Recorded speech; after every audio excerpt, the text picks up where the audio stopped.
Daytona's on the road again. Right. Here we are. Choke. Fucking hell, choke. Jesus.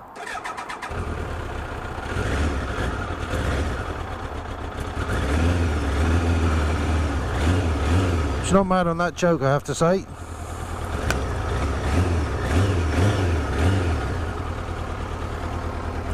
Well, you can tell those carbs aren't as efficient as fuel injection. There's a hefty smell of petrol there. Off to Triumph Dublin. Coffee with the lads.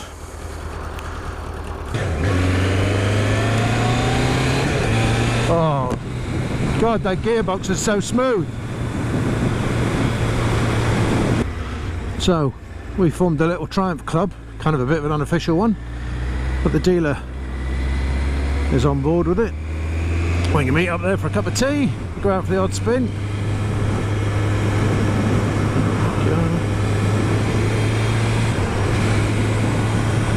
I do miss my gear indicator, I have to say. Yeah, I've jacked up the rear preload on this to maximum. Just try and lift the rear end, because the front end's sitting too high because of where they've got the forks on this bike, and it changes direction much better.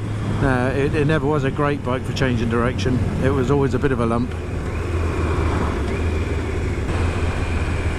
Strange to see really yellow headlight bulbs as well after coming off an LED lit bike.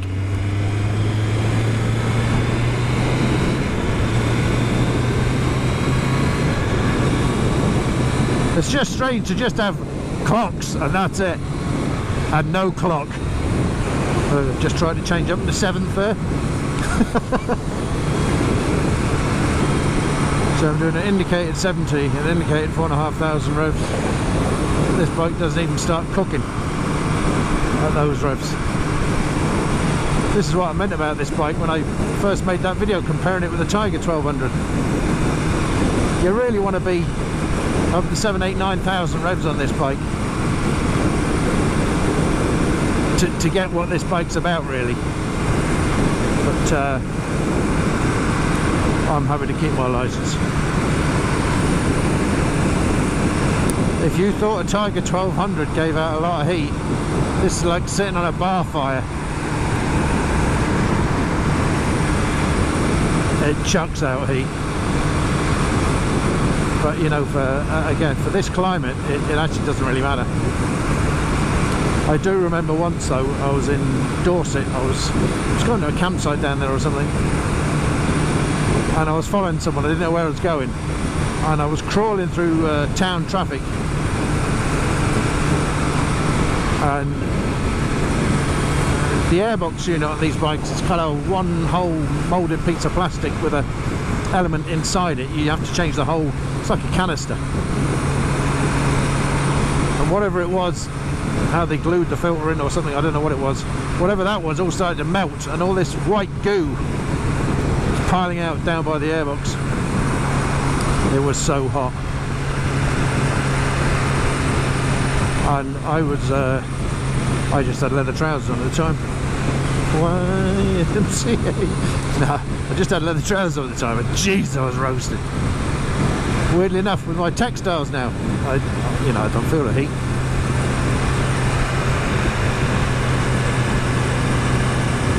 That's funny now, I've pumped the tyres up to the correct pressure, and it's 3642 on this bike.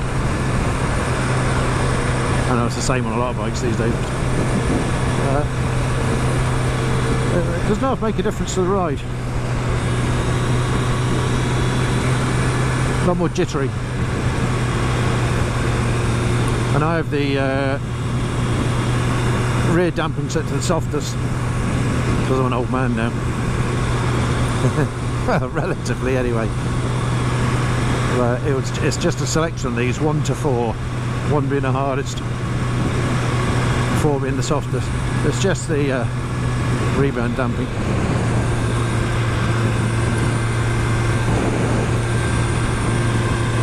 But the preload adjuster is just a mechanical 10mm. nut underneath the back seat. I'd almost wonder if I was the only person in the last 24 years to ever adjust the preload on this bike, because it was set at the factory setting. But this front end's definitely too high, unless they've changed it for forks from a later VIN number model where the forks were flush, and they've just brought them up a tiny bit to fit the clip-ons here.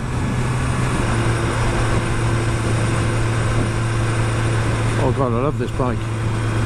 I just love this bike. Like, inline fours get such a bad reputation for being, you know, boring and Japanese and everything like that. Of course, this bike was trying to compete with the Japanese at the time, and I don't think it ever really worried the Japanese. It was just the drop-dead gorgeous looks that got me. I think that's 90% of what buying a motorbike's about, though, isn't it? But I'm loving this engine. Not that I don't like the triple, the Tiger. I'm just liking this because it's different. So I have to import this into Ireland. So I've made my appointment. You've got 7 days to make it when you import a bike into Ireland. So you don't get stung with VAT. The bike's got to have done more than 6,000 kilometres and be older than a year. Or is it 6 months now? It's a year or 6 months. Yeah, no, I think it's a year. It has to be older than a year, and it has to have done more than 6,000 kilometres. It has to be both. And then it's €2 a cc, up to 350cc, then €1 a cc after that. So the import duty for this is 1,470, because it's 1180cc engine. But because of its age, I get a 90% discount. So it's going to cost me €147 to import it into Ireland, which is nothing. It's easy to make the appointment, but you've got to have all the documentation. Bill of sale. Just make one up between you and the seller. Show your ferry tickets if you came with the ferry. I don't have to do that, I got this from the north. You've got to state how much you paid for it. But just be honest, it doesn't make any difference at all. And yeah, so prove your PPS number, like a P60, or if you're unlucky, a P45.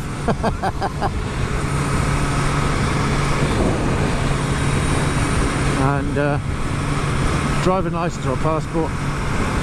It's on the revenue website, the NCT website. It's very straightforward, really. You have 7 days to notify them that you brought it into the state, and then you have to have that appointment within that 30 days of that notification.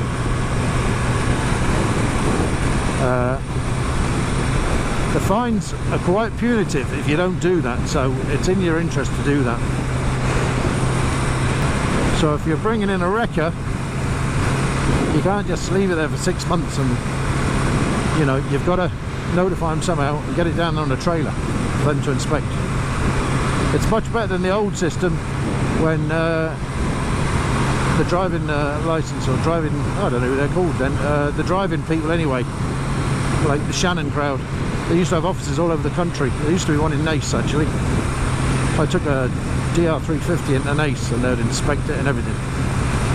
Now the NCT test centres do it. They're very strict. Like, don't not have everything they say on the website, they'll just turn you away. Because you've got to have your wits about you on this bike. The visibility is not as good. And the mirrors, of course. It's not bad, but it's not great. Yeah, even the plush setting on the suspension is reasonably firm. Wouldn't say there's a lot of travel on this. Maybe 80, 100 mil, maybe. Yeah, someone's put a homemade radiator and oil cooler guard on this. There's not a lot of airflow through it, to be honest. It's a bit too restrictive. I think this is keeping this bike a little warmer than it needs to be. It's not terrible.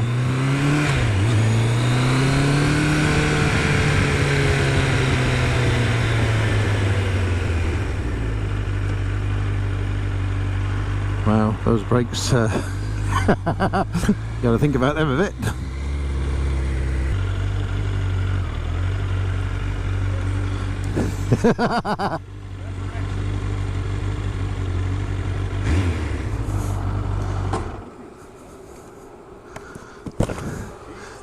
What do you think? Yeah, yeah. Isn't it? Yeah. Well, hiya. How'd you? That's the daughter again. Yeah. Wow. Are you amazed you have it back, eh? I was gobsmacked. I thought it was an incredible story. Yeah, it's 10 owners. 10 owners. I'm number 1 and 11. You were the first, you bought a new. Yeah. Jeez, the size of the tank on it's huge. It's bigger than on the Tiger. It's huge. It's 23 or 24 litres. Jesus Christ, you could have your dinner on it. Yeah. Were these standard when you got it, the clip-ons? They are, but what they've done is they've moved them. They should be here. Right, so It's even more extreme. So a lot of people moved them up here to well, when the for a bit more comfort. But I'm going get a bit to older, yeah. I'm going to take them off completely and put some LSL super bars on them. Oh, nice, yeah, that'd be cool as well. Yeah, the clocks are really buried down into it. Aren't they?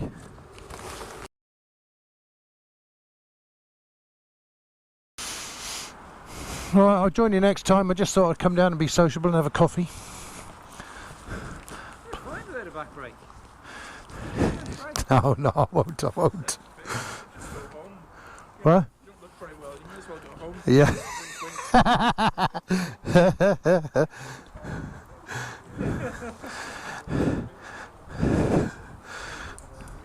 The bike doesn't really suit a day-glow jacket though, does it?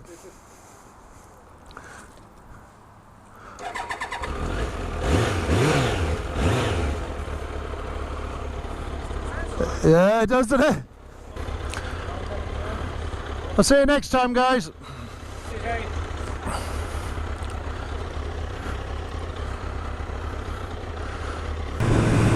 This bike runs straight as a die though. Absolutely, just like running on rails. It's very, half of that's down to its weight, I suppose. But it's a good 20, 25, maybe even 30 kilos lighter than my Tiger. And much lower down, of course. It's a very easy bike to get around on. But its gross vehicle weight is a good 50 kilos lower than the Tiger, so it has less carrying capacity as well. Not that that's ever going to be a bother on this type of bike. It'll never be overloaded because it will never have a pillion on it.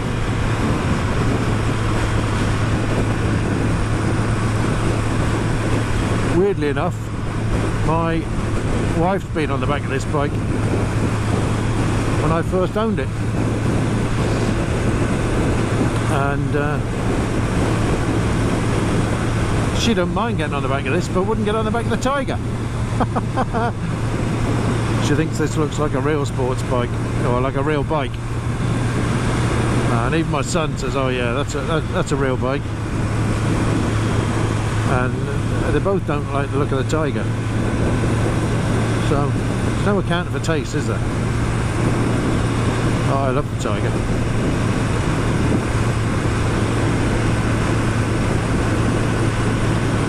Well, look, this bike here, look, there's an 80-kilometre limit on this road, and there's often speed cameras just a bit further down here. This bike, what, 3,500 revs. It just, look, here's my rev. It wants to be here. This bike loves to fucking be thrashed. Oh, reserve.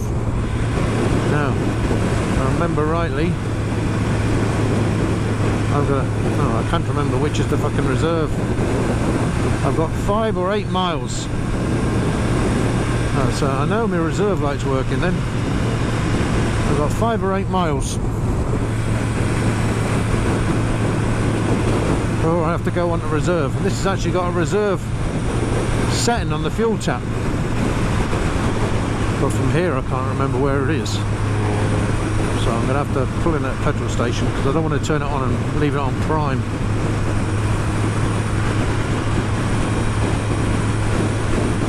So I'll pull in and find the reserve. Ah, shit.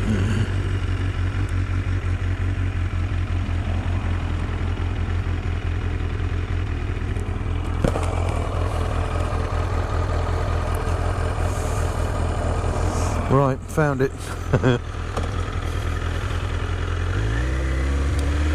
Oh, this bike is handling so well since I pumped up the tyres and did the preload. I say that now, it's all relative. It still doesn't want to change direction like a 600 or anything. It's ticking over too fast.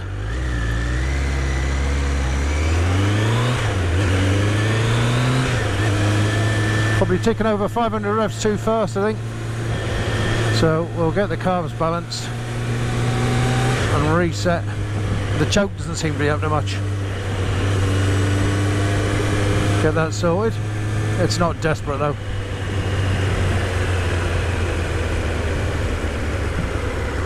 Oh, come on.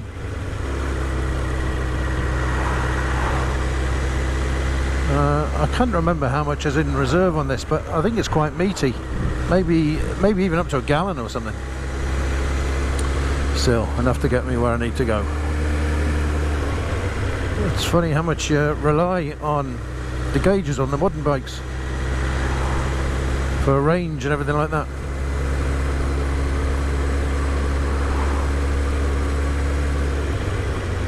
You kind of miss not having it really, but that's not like I'm going to go touring around Scotland on this.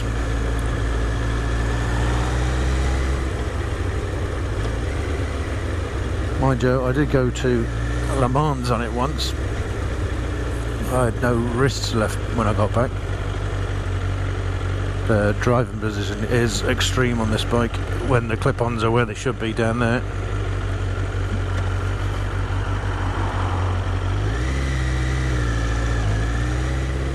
I will say the clutch is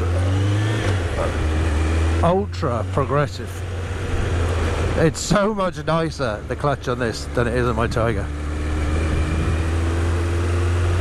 The bite point on the Tiger, it's like a millimetre of movement on the clutch. It's a bit of an on-off switch. This is so progressive.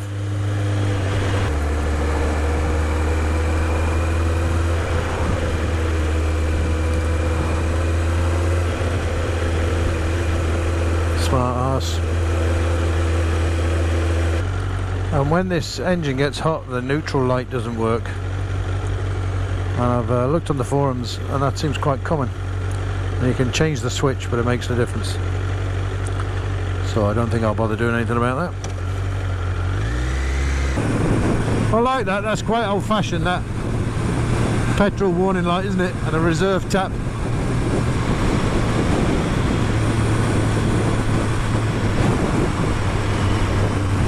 Nice actually having a physical valve to turn for reserve.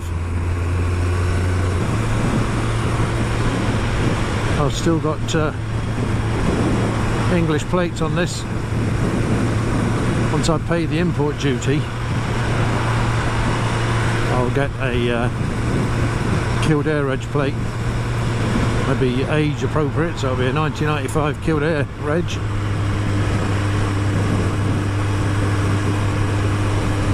The next one available, so that'll be easy done.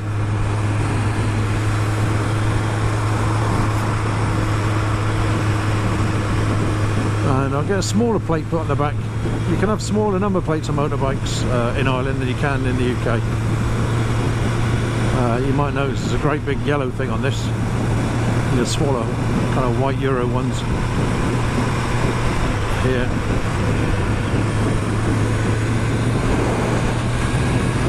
I remember this bike when the clip-ons were further down. I remember going to Le Mans, and I remember being on the French motorway and just going, oh my god, this is lovely, because you really had to be doing 80 miles an hour to get a wind blast in your chest to take the pressure off your wrists.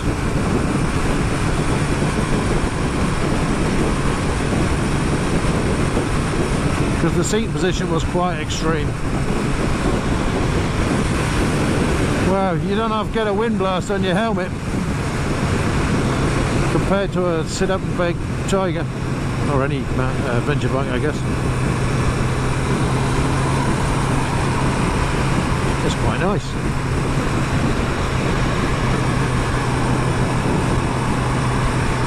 I kind of like the simplicity of this bike.